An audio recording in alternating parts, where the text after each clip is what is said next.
BST business studies. Business studies में हमारा second chapter चल रहा है द प्रिंसिपल ऑफ मैनेजमेंट। क्या चल रहा है? Principal of management. मैनेजमेंट के प्रिंसिपल्स। प्रिंसिपल्स का मतलब होता है सिद्धांत, यानी हम अपने लाइफ में जो प्रिंसिपल्स अप्लाई करते हैं एंड उस प्रिंसिपल को फॉलो करते हैं तो कहीं ना कहीं हम अपने गोल को अचीव करते हैं।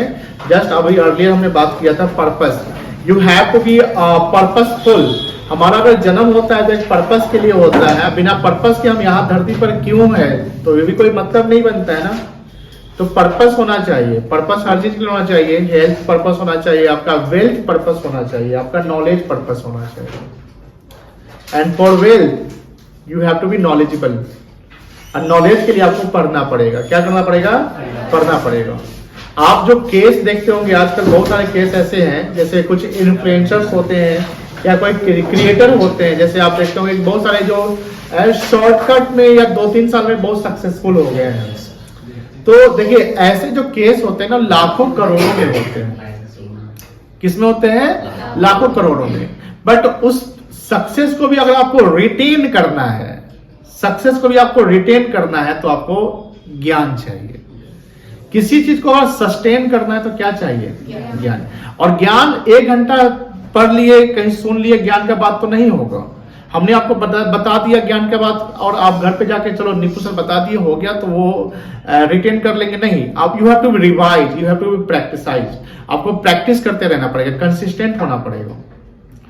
और जैसे हम अगर 2 घंटा पढ़ते हैं, 3 घंटा, कंपटीशन रखिए। कंपटीशन पर उस बगल वाले से नहीं रखिए, कंपटीशन अपने आप से रखिए। बिकॉज हम कहाँ पे हैं, वो कहाँ पे है, दोनों में बहुत ज्यादा फासला हो सकता है। फासला मतलब डिफरेंसेस हो सकते हैं। तो आपको कंपीट अपने से करना। You have to improve your self.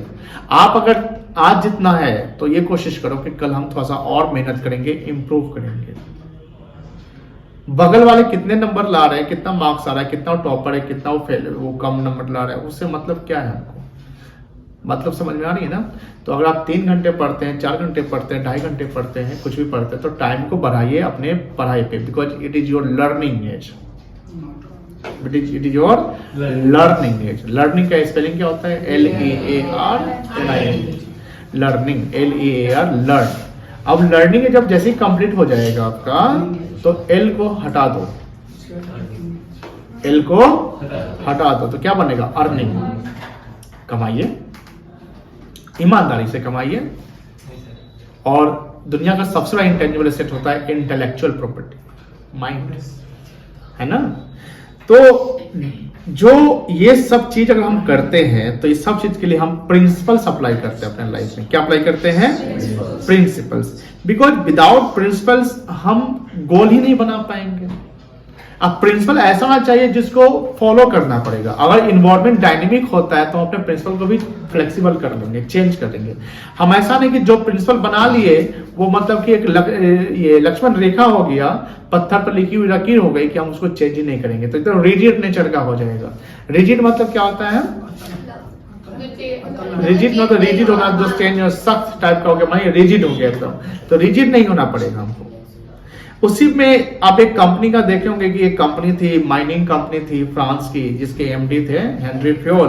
And वो कंपनी इंसॉल्वेंसी के सिचुएशन पे जाती है तो हेनरी फ्योल उस समय चैलेंज को फेस करते हैं, चैलेंज एक्सेप्ट करते हैं। हमने जस्ट बताया था कि अगर डूबती हुई कंपनी को अगर आप सक्सेसफुल बनाते हैं तो आपका जो कॉन्ट्रीब्यूशन है वो काफी ज्यादा माना जाएगा। कि बड़ी, जैसे मान लो कि रिलायंस इंडस्ट्री मान लो कि अभी 20 लाख करोड़ की कंपनी है। अब 20 लाख करोड़ की कंपनी को आकाश अंबानी, अनंत अंबानी और ईशा अंबानी, मुकेश अंबानी, ये सब परिवार मिलकर उसको 40 लाख करोड़ अगर कर देते हैं तो ये इतना अचीवमेंट नहीं कहलाएगा जितना अचीवमेंट धीरू भाई अंबानी साहब का था कि कंपनी को जीरो से उठा के ले आए। या मान लीजिए अनिल अंबानी की कंपनी जो इंसॉल्वेंट हो गई या कंपनी खत्म हो गई, उस कंपनी को अगर उनका बाल बच्चा 10 लाख करोड़ का भी 5 लाख करोड़ का कर दे तो ये अचीवमेंट आकाश अंबानी के कॉन्ट्रीब्यूशन से ज्यादा कहलाएगा। क्योंकि आप एक गिरे हुए चीज को उठाकर आप ऊपर ले जा रहे हैं। उठे हुए चीज तो जरूर ऑब्वियस बात है उठेंगे। जो मार्केट में ट्रेंड रहता है तो आगे बढ़ता ही रहता है ना। अगर एप्पल कंपनी का एमडी किसी दिन बन जाए या किसी 1 साल के लिए बन जाए तो ऑब्वियस बात है एप्पल कंपनी ऑब्वियस बात है ऊपर जाएगा। लेकिन जो डूबा हुआ कंपनी उसको ऊपर ले जाइएगा, अगर आप ले जाते हैं तो आप कैसे ले जाएंगे? कहीं ना कहीं कंपनी की पॉलिसी को चेंज करोगे। तो हेनरी फेलन ने यही किया और इसलिए उन्होंने कंपनी में प्रिंसिपल्स अप्लाई किया। प्रिंसिपल कितने थे? 14 प्रिंसिपल्स थे, that you see USSR OIC. और ये 14 principle you have to be remembered, आपको याद भी होगा, हमने याद भी करा दिया है कि that you see USSR OIC का 14 प्रिंसिपल क्या होता है। और इस प्रिंसिपल में हम लोग आई थिंक पहला प्रिंसिपल डिवीजन ऑफ वर्क कर लिए थे, division of work, second principle authority responsibility कर लिए थे, थर्ड प्रिंसिपल आई थिंक नहीं किए थे, डिसिप्लिन। फ्रॉम द बिगिनिंग जब आपका शुरुआत होता है मैनेजमेंट चैप्टर 1 से ही हमने डिसिप्लिन पे बहुत फोकस किया। डिसिप्लिन इंसान को सक्सेसफुल बनाता है। अगर आप डिसिप्लिन में हैं तो आपको कोई भी चीज मिल जाएगा। डिसिप्लिन कंसिस्टेंसी से ही बनता है। डिसिप्लिन को हिंदी में क्या बोलते हैं? डिसिप्लिन को हिंदी में क्या बोलते हैं, कोई बता सकते हैं? अनुशासन। अनुशासित। स्कूल में देखते हो जैसे जब बच्चे सब डिसिप्लिन में रहो, डिसिप्लिन तोड़िएगा समझ लीजिएगा, क्योंकि बच्चे नादान होते हैं, नटखट होते हैं, उनको पता नहीं सही बैड क्या है गुड क्या है, वो बैड और गुड का ज्ञान लेते रहते हैं। तो जो उनके सीनियर होते हैं, उनके टीचर होते हैं, उनके पेरेंट्स होते हैं, वो डिसिप्लिन सिखाते हैं कि ये डिसिप्लिन है, जो उनको घर का डिसिप्लिन पता चलता है। जब हम एक जॉब में आते हैं, कंपनी में आते हैं, तो वहां पे डिसिप्लिन होता है। वहां नादानी का डिसिप्लिन नहीं होता है कि सामान उठाए फेंक दिए, तो हमको डिसिप्लिन सिखाया जाएगा वहां पर कि सामान फेंकना नहीं होता है। वहां डिसिप्लिन का मतलब होता है कि हमें प्रॉम्प्ट रहना पड़ेगा। क्या रहना पड़ेगा? प्रॉम्प्ट रहना पड़ेगा। जो कंपनी में लेवल्स है, top level, middle level and lower level, उस तीनों लेवल में हमको डिसिप्लिन वे में काम करना पड़ेगा। सुपीरियर और सबऑर्डिनेट का रिलेशनशिप प्रॉपर होना चाहिए, हार्मोनी होना चाहिए, डिस्कॉर्ड नहीं होना चाहिए। यह हार्मोनी डिस्कॉर्ड क्या है? हार्मोनी का मतलब होता है कि सर, हार्मोनी को बोलते हैं मित्रता, मैत्रीपूर्ण। मैत्री मतलब मित्रता, समझते हैं ना? जैसे आपका सीनियर आपसे बात करे तो फ्रेंडली बिहेवियर से बात करेंगे तो आपको अच्छा लगेगा एंड आप उनकी बात को फॉलो करके काम करोगे। लेकिन आपका सीनियर आता है, आपको डांट के बात करता है, एब्यूजी लैंग्वेज यूज करता है, आपको परेशान करता है, तो बताइए हार्मोनी है वहां पे? आपका सुपीरियर जॉब सैलरी मांगने जाते तो बोलते नहीं मिलेगा सैलरी, बाद में आओ, ये वो सैलरी। आप ज्यादा मेहनत करते तो भी आपको सैलरी कम मिल रहा है। आज सुपीरियर ये सोच रहा है कि ये काम नहीं करने वाला है, कम काम करते सैलरी कम कर दे, तो ये हार्मोनी नहीं हुआ। हार्मोनी का मतलब म्यूचुअल अंडरस्टैंडिंग सबसे अच्छा चल रहा है। म्यूचुअल अंडरस्टैंडिंग समझते ना कि आपसी बातचीतें सब सही चल रही है।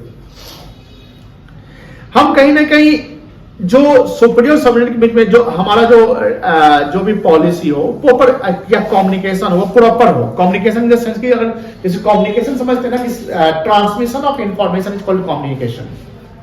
Transmission of information is called communication. अगर मैं यहाँ टीच कर रहा हूं, this is also the communication, और कम्युनिकेशन अंडरस्टैंडेबल होना चाहिए। अब मैं यहाँ पर आपको कोई ऐसे लैंग्वेज में पढ़ाओ जो लैंग्वेज आपको पता समझ में नहीं आता, उर्दू में पढ़ाओ पूरा, या चाइनीज भाषा में, फ्रेंच में समझाओ, नहीं समझ में आएगा। This is not the proper way of communication. Proper way of communication means the sender of the message. I am the sender of the message, sender of the information, and you are the receiver of the information because आप information को receive कर रहे हैं। तो sender के पास से जो गया, सेंडर से जो गया, रिसीवर को मिला, तो रिसीवर को समझ में आना चाहिए। देखो चाइना का कंपनी जब फोन बनाता है तो देखिएगा उसमें चाइनीज जो फोन में बहुत सारे लैंग्वेज भाषा सेलेक्ट रहता है ना, हिंदी भी रहता है, चाइनी भी रहता है, फ्रेंच, बहुत सारे, इंग्लिश भी रहता है, सब कुछ। आपको जो कॉमन लैंग्वेज जो आपको अच्छा लगता है वो आप सेलेक्ट कर लेते हैं और उसी लैंग्वेज सारा डेटा मिल जाता है आपको। कम्युनिकेशन डज नॉट मीन जो बोला जाता है वो कम्युनिकेशन, जो लिख कर हम पढ़ते हैं ये भी, जैसे ये भी कम्युनिकेशन है। एक जेस्चर भी कम्युनिकेशन होता है। जेस्चर इन द सेंस की जैसे कोई बड़े, आप जैसे क्लास में आते हैं, स्कूल में करते होंगे या तो करते नहीं कोई, क्लास जब स्कूल में होता है, टीचर आया तो क्या करते हैं बच्चे लोग? खड़े हो जाते हैं, गुड मॉर्निंग सर। जब क्लास हो जाता है टीचर जाते हैं, थैंक यू सर। तो यहां तो कुछ ऐसा होता नहीं। This is also the communication. इशारा भी कम्युनिकेशन होता है। इशारा समझते हैं ना, जैसे हाँ कोई मतलब समझ में आ गया कि हाँ वो थोड़ा सा बोला, संभल जाओ नहीं तो समझ लेना। खाना भूख लगी है तो खा लो, ऐसा ना इशारा। तो कम्युनिकेशन आप देखते होंगे कि एक न्यूज चैनल, कोई न्यूज चैनल पे आता है, एक वो जो आता है ना न्यूज, जिसको बताता है ऐसे से, मतलब जिसको सुनाई नहीं देता है उसमें बताता है कि इशारों से। तो डिसिप्लिन का मतलब कि सिस्टमैटिकली टाइमली हम कोई चीज को कर रहे हैं, यानी इफेक्टिवली और एफिशिएंटली। कि डिसिप्लिन में जैसे एक वर्कर, जैसे ये फैक्ट्री में तो बहुत सारे डिपार्टमेंट, फैक्ट्री में भी डिपार्टमेंट होते हैं कि किसी का काम है सिर्फ जो भी जितने भी इक्विपमेंट्स हैं, फैक्ट्री के जो इक्विपमेंट्स नहीं होते सामान सब, उसको एक जगह कलेक्ट करना, किसी का रिपेयरिंग का काम करना, किसी का पैकेजिंग का काम, किसी का लेबलिंग का काम, सब डिसिप्लिन में रहेगा, सब सिस्टमैटिक रहे, सिस्टम में रहेगा। अगर चेन टूट जाएगा, कहीं ना कहीं चेन टूटता है तो कहीं डिसिप्लिन का वर्क नहीं कर पाएगा। और जब डिसिप्लिन में हम नहीं है तो गोल कैसे अचीव करेंगे? हम बिना डिसिप्लिन का सोच सकते हैं कि आपको 90% मार्क्स एग्जाम में है? नहीं सोच सकते, ये व्यर्थ है, बेकार है। आपको डिसिप्लिन में पढ़ना पड़ेगा अगर आपको नंबर चाहिए तो। उसी प्रकार कंपनी को नंबर नहीं, कंपनी को गोल चाहिए। गोल क्या होता है? Profit maximisation. क्या होता है? Profit maximisation. And how company maximise their profit? To satisfy their customer. हम आपको खुश कर देंगे, कस्टमर सेटिस्फाई हो जाएंगे, ऑब्वियस बात है। प्रॉफिट, आप मेरे पास आएंगे, प्रोडक्ट खरीदेंगे, कस्टमर सेटिस्फाई होंगे, प्रोडक्ट खरीदेंगे, मेरा सेल्स बढ़ेगा, प्रॉफिट होगा। Ultimate aim of the company is to satisfy the customer, not the maximise the profit. ये ट्रेडिशनल था, पहले हुआ करता था। पहले ऐसा क्यों होता था? पहले क्योंकि पहले क्लोज्ड इकोनॉमी था। पहले क्लोज इकोनॉमी का मतलब ये हुआ कि हमको कोई सामान खरीदना है तो लोकल मार्केट ही हमारे पास ऑप्शन है, ऑनलाइन का ऑप्शन ही नहीं है। आज गांव में भी जाइए तो आपको फील नहीं होगा, गांव में भी कुछ ऐसे प्रोडक्ट मिल जाएंगे जिसके लिए पहले 5 किलोमीटर दूर जाना पड़ता था शहर की तरफ। आज गांव में मिल जाते हैं आपको, गांव में भी चौक है, वहां पर अच्छे से प्रोडक्ट मिलते हैं, कपड़े या जो भी चीजें हैं। तो मार्केट आज खुल चुका है, ओपन इकोनॉमी हो गया है। तो ओपन इकोनॉमी मतलब कंपटीशन बहुत हाई लेवल पे है, और जहां कंपटीशन हाई लेवल पे है तो वहां प्रॉफिट फोकस नहीं करिए, कस्टमर पे फोकस करिए। कस्टमर सेटिस्फाई होगा, ऑब्वियसली मेरे पास आएगा अगेन एंड अगेन। अब वो लेकर आएगा, सर इसको बताया आपका प्रोडक्ट अच्छा लगा है। बिहार में जब बहुत सारे रेस्टोरेंट है, कोई रेस्टोरेंट देखिएगा तो बहुत खाली रहता है, कोई रेस्टोरेंट में भीड़ रहती है। तो वो फोकस किस पे करते हैं? क्वांटिटी ऑफ गुड्स पे, क्वालिटी ऑफ सर्विस पे। अब क्वालिटी ऑफ गुड्स अच्छा है, क्वालिटी ऑफ सर्विस अच्छा है तो कस्टमर सेटिस्फाई हो गया। कस्टमर सेटिस्फाई हुआ, नेक्स्ट टाइम वो ही जाएगा, आपका सेल्स बढ़ गया, सेल्स बढ़ गया तो प्रॉफिट क्या हो गया? मैक्सिमाइज। बट ये सब डिसिप्लिन से आता है। हमारे वेटर डिसिप्लिन में होंगे, हमारे जो शेफ होंगे डिसिप्लिन में। हर कंपनी, हर टाइप का ऑर्गेनाइजेशन में डिसिप्लिन की जरूरत पड़ती है, कोई दिक्कत नहीं है। अब पढ़िए, discipline is the principle of management. Discipline refers to the following code of conduct. Code of conduct समझते होंगे कि भैया हम सबका एक कोड ऑफ कंडक्ट, क्या बोलना है, किससे बात करना है, कोड ऑफ कंडक्ट होता है। ऐसा नहीं कि एमडी जा रहा है तो सर रुकिए ना बात करना है, ऐसा नहीं होगा। कोड ऑफ कंडक्ट है। जैसे आप देखते होंगे कि डॉक्टर साहब का भी कोड ऑफ कंडक्ट होता है, टीचर का, सीए का भी कोड ऑफ कंडक्ट होता है। कभी भी देखिएगा सीए जो ऑडिटर, सीए जो आप लोग का कोई ड्रीम होगा चार्टर्ड अकाउंटेंट बनना, तो उसका कोड ऑफ कंडक्ट पढ़ेंगे कि एडवर्टाइज नहीं करना है। कभी देखते हैं टीवी पे ऐड सीए का कि हमारे यहाँ ऑडिट करवाइए, कम रेट पे कर देंगे, नहीं। एक कोड ऑफ कंडक्ट है। बार काउंसिल समझते हैं, लॉयर्स ऑफ बार काउंसिल होता है, वो भी कोड ऑफ कि आपको उसके उस ऑर्गेनाइजेशन के रूल को फॉलो करना पड़ेगा। If you become a chartered accountant तो आईसीआई इंस्टीट्यूट है, उसके भी मेंबर्स, मतलब उसका भी एक ऑर्गेनाइजेशन होता है जिसमें आप मेंबर बनते हैं, तो उसकी जो पॉलिसी है you have to follow that policy. Beyond the power चले गए तो फिर कोड ऑफ कंडक्ट का उल्लंघन हो गया। तो rules regulation of employment agreement, good superior at all level. Superior आपका क्या होना चाहिए? सही होना चाहिए आपका। Clear and fair agreement among the subordinate and superior. हम कम्युनिकेशन बताया कि सर सुपीरियर और सबऑर्डिनेट के बीच में हमारा जो एग्रीमेंट होना चाहिए वो क्लियर एंड फेयर, मतलब कि क्लियर यानी हम आपसे, आप हमको जो बता रहे हैं या हम आपको जो बता रहे हैं उसमें क्लियरिटी आनी चाहिए। अगर जिग जैग हो जाए, जिग जैग समझते हैं ना, या कंफ्यूजिंग हो तो फिर क्लियरिटी आया क्या? तो डिसिप्लिन बन पाएगा नहीं। जैसे आपने यूनिटी ऑफ कमांड के बारे में हमें पता है, अभी उसको डिस्कस नहीं किया। यूनिटी ऑफ कमांड में क्या है, कमांड करने वाला कोई एक होना चाहिए। अब कमांडे आपको 10 लोग मिलकर कर रहे हैं तो आप कमांड नहीं हो पाइएगा। समटाइम कभी कभी जैसे आप कंप्यूटर चलाते होंगे तो आप 4 बार हर फंक्शन, जैसे जो भी फंक्शन की होते हैं उसको टिप रहे हैं, सबको एक साथ टिपते हैं, तो कमांड काम करेगा नहीं, गड़बड़ हो जाएगा। तो कमांड कंट्रोल पे होता है। मीटिंग द कमिटमेंट, कमिटमेंट मतलब क्या होता है, बात नहीं होता है। कमिटमेंट मतलब प्रॉमिस, कमिटेड, कमिटमेंट मतलब वचन। मैंने कमिटमेंट कर दिया तो विश्वास करो कर देंगे। तो एक जो सुपीरियर होगा वो भी तो कमिटमेंट आपसे मांगेगा, कितना देर में हो जाएगा काम आपका, बताइए जल्दी, वो वेट कर रहे हैं। आप कमिटमेंट, सर घबराइए नहीं सर, 1 घंटा में करके देते हैं आपको। This is the commitment, you have to meet the commitment. Meeting the commitment means commitment को पूरा करिए, नहीं तो मत करिए कमिटमेंट। बात समझे, जो वादा किया वो निभाना पड़ेगा।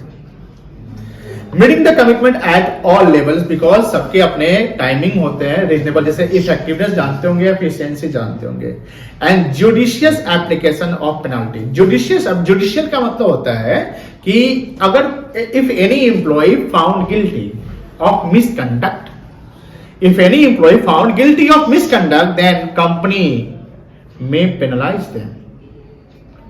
अब मान लीजिए कि किसी कंपनी में आप काम करते हैं, वहां पर आपको मिसकंडक्ट कर दिया, यानी कोई ऐसा काम कर दिया जो आपको करना नहीं था, कर दिए, जिससे कंपनी में नुकसान आ गया।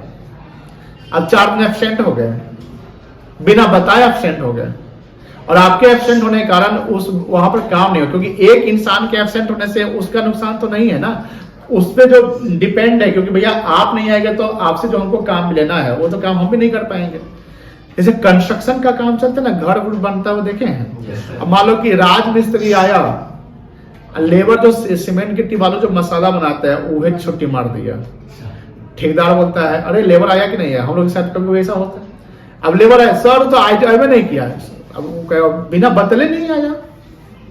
अब बताइए उस लेबर के नहीं आने से मिस्त्री भी तो बैठ गया। तो मिस्त्री जब बैठ गया तो नुकसान लेबर का तो सैलरी वेजेस कट गया, बट उस मिस्त्री का तो गया बेचारा, उसके कारण उसको भी नुकसान हो गया। अब मालिक कॉन्ट्रैक्टर जो है उसको कहेगा, राज्य से कहेगा सर हम तो आ गए, अब हमको काम दीजिए, या तो पैसा दीजिए बैठा कर या कुछ करिए। तो एक एम्प्लॉय के मतलब कि इनडिसिप्लिन होने से एक चेन जो है वो टूट जाता है। तो उसके लिए भी प्रोविजन रहता है कि अगर आप बिना बताए ऐसा कुछ करिएगा तो आपका सैलरी या पेनल्टी लग जाएगा आपको, है था ना सर। चलिए, फ्यूल इंसिस्ट, इंसिस्ट मतलब क्या होता है, इंसिस्ट करना मतलब सॉरी जोर देना, मतलब भैया ये करना ही है, मतलब डेलिबरेट, जैसे मैनेजमेंट इज द डेलिबरेट, कैसा था deliberate action, that discipline is required at superior as well as subordinate level. The disciplinary rules shall not be applicable only on subordinates, but discipline requires good superior at all level. Clear and fair agreement between superior and subordinates and judicious application of penalties. ये penalties वहीं आएगा जब आप misconduct करते हैं तब आएगा, मतलब कि इंटेंशनली आप गलती करते हैं तो, अनइंटेंशनली गलती हुआ तो आपको पेनल्टी नहीं लगेगा, इंटेंशनली करेंगे तो पेनल्टी लग जाएगा। For example, the employ must honour, honour मतलब सम्मान करना या और रिस्पेक्ट करना, their commitments towards the organisation by working effectively and efficiently. जैसे हमने बोला कि कितना देर में काम होगा, आपने बोला 2 घंटा में हो जाएगा, 1 घंटा में, this is the effectiveness, you have to work within the time. अब 2 घंटा चक्कर में सामान बर्बाद करके चला है, होता है सब है। जैसे कोई ड्राइवर को बोलो है कितना पटना से आ रहा, वहां से कितना देर में आ जाएगा, सर जल्दी आएगा, बहुत गाड़ी स्पीड में आया, और आया इधर ठोक ठाक के चला आया, एफिशिएंटली तो नहीं हुआ ना, वो तो बर्बादी करके आ गया। चलिए, on the other hand superior must also meet their commitments by meeting their promise increment promotion wage revision. बात समझ, जिसको हार्मोनी कहते हैं कि अगर वर्कर हमारा काम कर दे रहा है प्रॉपरली तो हम उसको प्रॉपरली टाइम पर सैलरी देंगे ना। आप ज्यादा काम कर रहे हैं तो आपको इंसेंटिव देंगे ना, बोलिए हाँ ना, बात समझ रही ना। चलिए, इसके पॉजिटिव इफेक्ट, पॉजिटिव इफेक्ट का मतलब होता है कि if we follow the discipline then what will be the benefits of the organization? Systematic working in the organization, काम क्या ऑर्गेनाइजेशन क्या होगा? सिस्टमैटिक होगा। सिस्टमैटिक मतलब प्रॉपर तरीके से होगा, सिस्टमैटिक सिस्टम के साथ चलेंगे। दूसरा हमारा एफिशिएंसी क्या होगा? इंप्रूव करेगा, मतलब वेस्टेज हम कम करेंगे। अब डिसिप्लिन में नहीं है तो वेस्टेज करते हैं। जैसे घर में जो छोटे बच्चे हैं उसको एक प्लेट खाना दीजिए तो एफिशिएंटली खा लेगा पूरा, वो आधा रहेगा नीचे, आधा उसके शरीर पे गिरा रहेगा, और जो बचा वो पेट में जाता है कि नहीं है? चलिए, अगर हम डिसिप्लिन फॉलो नहीं करेंगे तो एफिशिएंसी की लैकिंग हो जाएगी, सिस्टमैटिक काम नहीं होगा, गोल अचीव नहीं होगा।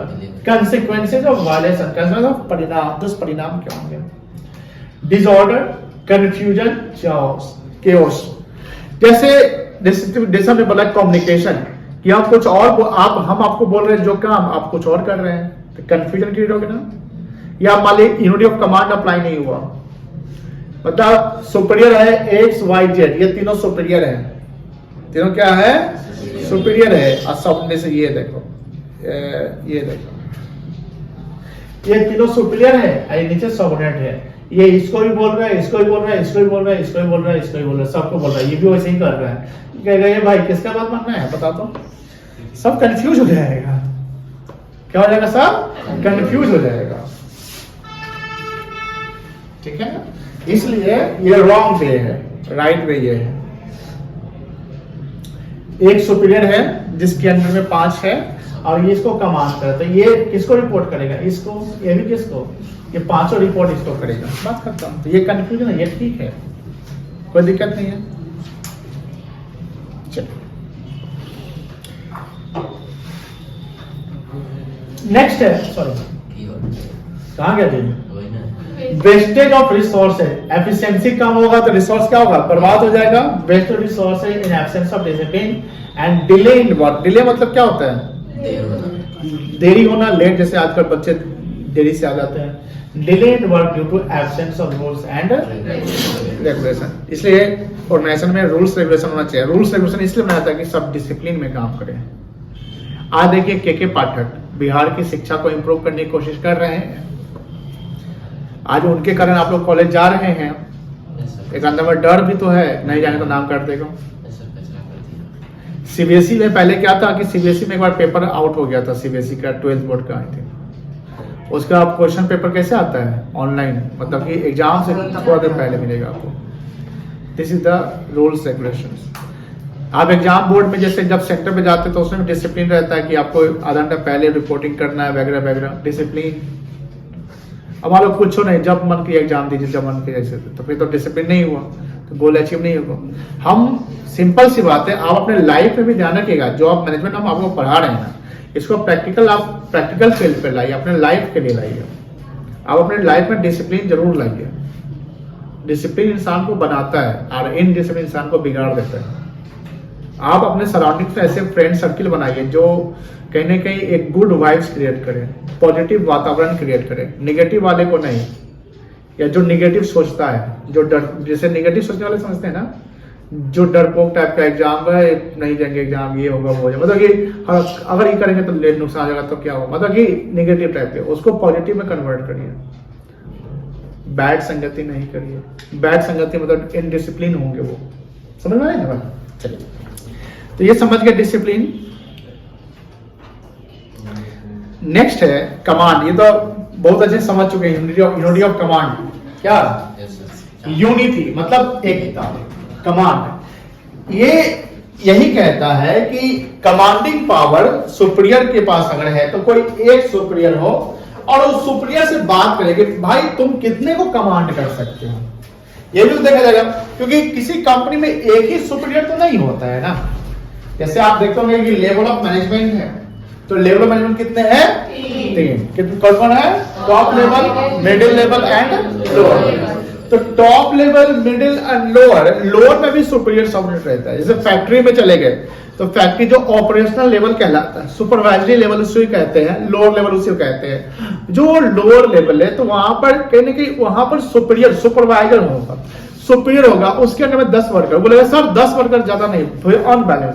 क्योंकि एक सुपीरियर को अगर 100 उसके सबऑर्डिनेट्स दे दे, हो सकता है वो इससे बैलेंस कंट्रोल में नहीं है,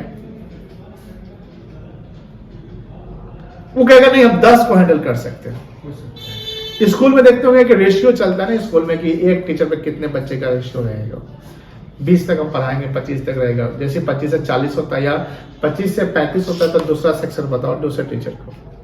जूनियर सेक्शन ज्यादा होता है, जूनियर के 20 साल बच्चे उधर हल्ला कर रहा, उधर ए चुप रहो ना, तो ये चुप होगा तो वो हल्ला करने लगेगा। अब एक टीचर परेशान हो जाएगा, हम किसको संभालें, अब संभालेंगे तो पढ़ाएंगे कब? दैट्स व्हाई वहां रेशियो बनाया जाता है, that is the unity of command. अब एक बार में एक ही टीचर बैठ रहता है, अब एक बार ऐसे ना कि 4 टीचर आएगा, 160 बच्चा बैठा दो, 440 बड़ा संभाल के चलो अब संभाल रहे हैं, सर संभालो, तो ये तो हो गया, बच्चा मसले लगेगा वो संभालने आएगा, उसके बाद नहीं मानेगा। This is the wrong way. आप डिपार्टमेंट कर दो, क्या कर दो? ग्रुपिंग कर दो कि सर 4 मिलकर अगर 100 को संभाल रहा है, इससे क्या करते हैं, चारों में डिवाइड कर देते हैं, 25-25 दे देते हैं, लीजिए 25 आप संभालिए, तो हो जाएगा। This is called the unity of command. इससे क्या होगा, वो 25 का फोकस रहेगा कि भैया हमारा सीनियर ये है, इसकी बात को मानेंगे, हम इनको रिपोर्ट करेंगे। अब 4 मिलकर 100 को संभाल रहा है तो 100 कंफ्यूज हो जाएगा, भाई किसको रिपोर्ट करना है, तो बुझे भी नहीं कर रहा है। ये चारों भी समझ जाएंगे भाई हमको ये रिपोर्ट करने नहीं हो पाएगा ना, कंफ्यूजिंग हो जाएगा, जीत जाएगा। That's why unity of command बहुत जरूरी है। कंपनी में यूनिटी कमांड जरूरी है क्योंकि डिपार्टमेंट इसलिए बनाया जाता है। पढ़िए, according to this principle, an employee should receive order from one boss superior and should be accountable. Accountable मतलब बता सकते हैं, accountability समझते हैं, accountability बताए होंगे, answerable, very good। accountability का मतलब यही होता है कि जवाबदेही। अगर हमको कोई पावर ऑथोरिटी मिला तो हमको अकाउंटेबिलिटी मिला है ना, जवाबदेह। should be accountable to one superior only because if he is receiving order from more than one boss, अगर एक बॉस से ज्यादा से वो अगर ऑर्डर रिसीव कर रहा है, he will get confused and will not be able to understand that whose order must be executed first। वो कंफ्यूज हो जाएगा, भैया किसका बात पहले माने, किसकी बात को फॉलो करें। अगर मान लीजिए कि एक्स वाई जेड है, अगर हम एक्स का फॉलो करते हैं तो वाई जेड पर गुस्सा हो जाएगा, और इससे प्रॉब्लम कहां आएगा, सुपीरियर के पास प्रॉब्लम, सुपीरियर में ईगो प्रॉब्लम आ जाएगा, ईगो क्लैश करेगा। ईगो समझते हैं, ईगो क्लैश का मतलब सब बोल कि एक्स वाई जेड, अगर कोई सबऑर्डिनेट एक्स की बात को मान लिया, पहले एक्स की काम को किया, तो वाई जेड बोलेगा हमारा काम पहले क्यों नहीं किया रे, तो वो बोलेगा सर एक्स बोले थे तो हम नहीं बोले थे तुमको, सर बोले थे आप। अब प्रॉब्लम यही आ जाएगा, ईगो क्लैश। अब इससे क्या होगा कि एक्स वाई जेड में भी थोड़ा सा मनमुटाव बन सकता है। दूसरा जो सबनेट है इसका फायदा उठा लेगा, वो क्या कहेगा, हम किसी का काम नहीं करेंगे, इग्नोर मार, क्या मार, इग्नोर मारो। जब पूछने आएगा तो जवाब देंगे। अब एक से पूछना कि मेरा काम क्यों नहीं है, सर आपका काम करे कि उनका काम करे, बताइए ना, आपका काम करे तो वो सुना देते हैं हमको, टेक्स्ट चुपचाप चलाया। वाई कह रहे मेरा काम क्यों नहीं किया, तो वाई को बोलेगा सर आपका काम करके एक्स और जेड का काम करे, आपका काम करते तो यूं हमको सुना देते हैं। सबरेट अपना आराम से आने दो ना, बोलेंगे जवाब है। तो दिस इज द मतलब कि इसका गलत फायदा कौन उठाएगा, सबऑर्डिनेट उठाएगा, और सुप्रीम में क्या होगा, ईगो क्लैश होगा। इसलिए यूनिटी ऑफ कमांड जरूरी है। अगर हम फॉलो करेंगे तो फायदा होगा, नहीं फॉलो करेंगे तो नुकसान होगा। चलिए एग्जांपल देखिए, if employ of production department is asked to go slow in production to maintain quality standard by the production incharge and sales incharge instruct the employ to fasten the production to meet the pending order. बता समझ में आया? Yes sir. क्या मतलब है? Production quality सही करने के लिए। कौन बोला? प्रोडक्शन में। और उसके लिए क्या बोला, वो प्रोडक्शन स्लो करने के लिए बोला कि फास्ट करने के लिए बोला? ठीक है, और प्रोडक्शन क्वालिटी और सेल्स मैनेजर बोला स्पीड करने के लिए पेंडिंग ऑर्डर। क्योंकि पेंडिंग ऑर्डर से सेल्स बढ़ाना है तो प्रोडक्शन ज्यादा करना पड़ेगा। अब बताइए, क्या 2 सुपीरियर यहाँ आ गया, यस सर। प्रोडक्शन मैनेजर आ गया, yes sir. Sales unit command apply हुआ? नहीं हुआ। In this institution, employee will get as to which instruction must be followed by them. कोई दिक्कत नहीं है, क्लियर बेटा? चलिए, इसके फायदे क्या है? अगर हम फॉलो करते हैं तो कंफ्यूजन नहीं होगा, ईगो क्लैश नहीं होगा और एफिशिएंसी और इफेक्टिवनेस क्या होगा? इंप्रूव करेगा। जब हम फॉलो नहीं करेंगे तो क्या होगा? कंफ्यूजन क्रिएट हो जाएगा। Subordinate will get chance to escape. Escape मतलब क्या होता है? मतलब एस्केप करना, छोड़ देना from his responsibility by giving excuse. वही किसका बात माने बताइए ना आप हमको। Ego clash among the different superior हो सकता है। ईगो क्लैश समझते ही हैं। And difficulty in maintaining discipline in the organisation. Command नहीं आई आ पा रहा है, ठीक है ना? चलिए, ये पिक्चर समझ गए हैं? Yes sir. Unity of direction. Direction समझते हैं ना बेटा? जी सर। डायरेक्शन का मतलब ये हुआ, जैसे जो डायरेक्शन का मतलब जो मोटिवेट भी आपको कर सके, जो डायरेक्ट करता है वो आपका मोटिवेटर भी होता है। डायरेक्शन में एक डायरेक्टिंग चैप्टर है। डायरेक्टिंग क्या बेटा? एक चैप्टर है जिसमें 4 कंटेंट्स इंपॉर्टेंट है। कैन एनीवन से?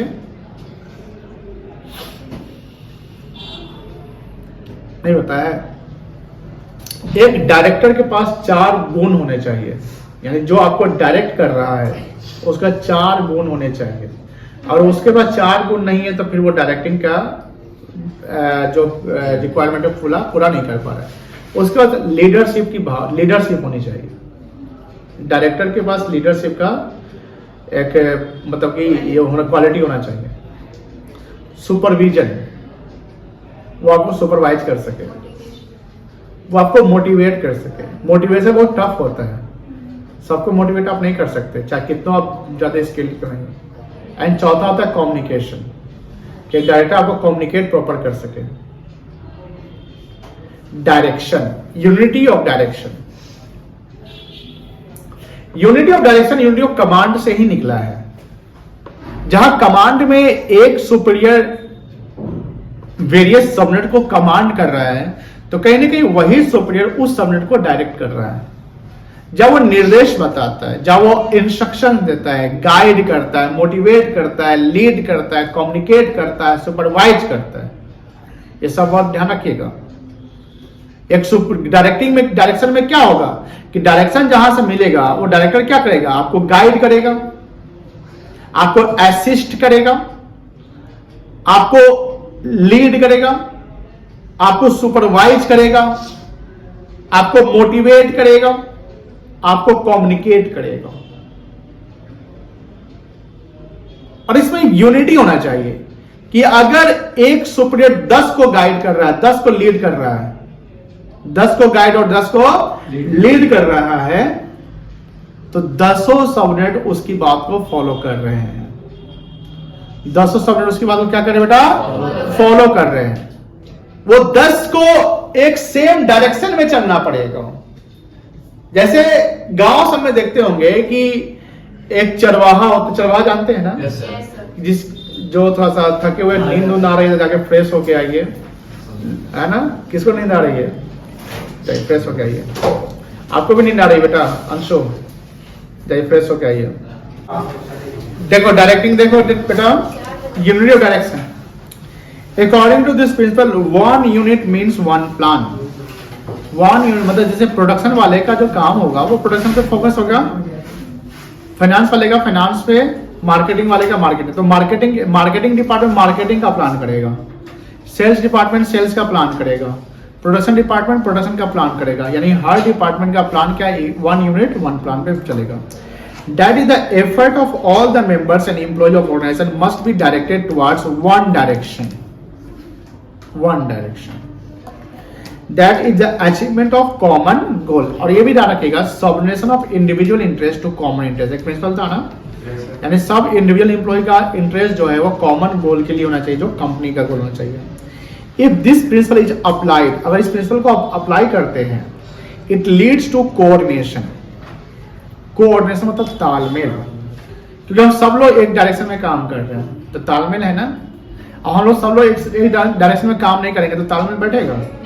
कल जैसे वुमेन प्रीमियर लीग का फाइनल मैच था, आरसीबी जीत गई, तो due to coordination can be say that each department and a group having common objective must have one head and one plan only. Example देखिए, if an organization is producing different line of products, एक organization different variety के product produce करते हैं, जैसे cosmetics, medicine, confectionery item। बताइए अगर 3 different item produce करते हैं तो क्या एक ही division बनाना पड़ेगा कि division भी अलग अलग करना पड़ेगा? अलग अलग करना पड़ेगा। इसको स्ट्रक्चर बोलते हैं। स्ट्रक्चर में 2 चीज आता है, एक फंक्शनल स्ट्रक्चर होता है और एक डिविजनल स्ट्रक्चर होता है। फंक्शनल स्ट्रक्चर होता है on the basis of function, हम फंक्शनल डिपार्टमेंट बनाते हैं, जैसे production department, accounts department, finance department, sales department, purchase department, marketing department. ये सब उनका फंक्शनल स्ट्रक्चर में आ जाएगा, फंक्शनल डिपार्टमेंट आएगा। लेकिन अगर हम डिफरेंट वैरायटी ऑफ प्रोडक्ट बनाते हैं, जैसे यहाँ कॉस्मेटिक्स है, मेडिसिन है, कन्फेक्शनरी आइटम्स है, तो हमको हर प्रोडक्ट का अलग अलग डिवीजन बनाना पड़ेगा, जैसे cosmetic department, medicine department, confectionery department. अब इस हर डिपार्टमेंट के भी अलग अलग फंक्शंस बना देने पड़ेंगे। नहीं समझे? जैसे कॉस्मेटिक डिपार्टमेंट, कॉस्मेटिक डिवीजन बन गया। अब कॉस्मेटिक वाले का purchase department, sales department, marketing department, अलग अलग डिवीजन का अलग डिपार्टमेंट बनेगा। डायरेक्शन समझिए ना। Each division must plan its target and every employ of that division must put his effort towards the achievement of plan at the division under the direction of one head only. On no account should the working in different department overlap. Overlapping क्या होता है?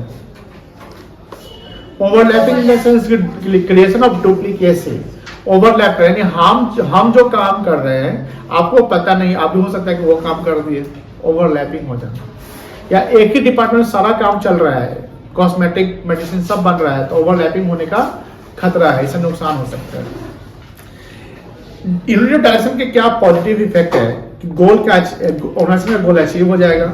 Efforts of all employ get unified, unified मतलब एकता बन जाएगा towards the one direction. अगर हम follow नहीं करेंगे तो कोऑर्डिनेशन में कमी आएगी, वेस्टेज होगा एफर्ट्स का, रिसोर्स का, एंड गोल को अचीव करने में डिफिकल्टी क्रिएट हो सकती है। कोई दिक्कत नहीं है। The difference between unity of command and unity of direction आप लोग खुद से पढ़ लीजिएगा।